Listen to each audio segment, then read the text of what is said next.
फालिन जिस तरह से हमने पूरा अपने एक्शन प्लान इम्प्लीमेंट किया, आप संतुष्ट है? खैर, इस बात का संतोष है कि जो हमने समन्वय स्थापित किया, जो विभिन्न मंत्रालय हैं, विभिन्न एजेंसी हैं केंद्र सरकार की, उनके बीच में और राज्य सरकार की जो एजेंसीज हैं और राज्य सरकारों से, दोनों राज्य सरकारों से, तो उस अंततोगत्वा ये हुआ कि जो संख्या थी उन लोगों की जो हताहत हुए वो बहुत कम रही। वैसे तो एक भी हताहत नहीं होना चाहिए, परंतु ये देखते हुए कि क्या आकार था इस चक्रवात का और किस भीषण तरीके से ये आया था, तो ये देखते हुए एक अवश्य एक छोटे एक संतोष का विषय है कि उतना इसमें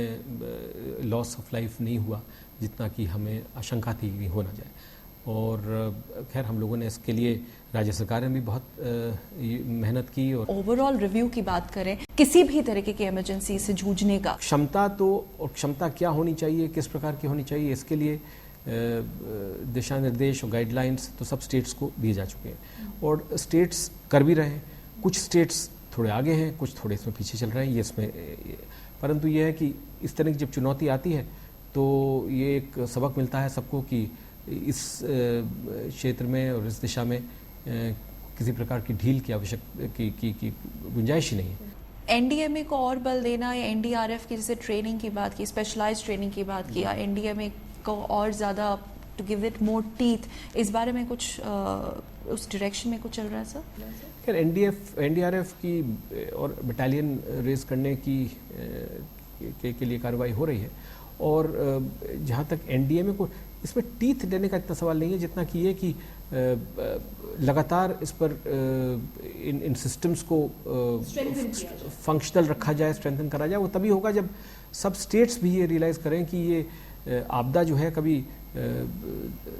दस्तक देकर नहीं आती है, एकदम तुरंत ही आ जाएगी। और तो इसलिए जब कोई आपदा नहीं है उस टाइम अपने आप को तैयारी कर लें, अपने सिस्टम्स को देख लें, उनको ब्रश अप कर लें, वही सबसे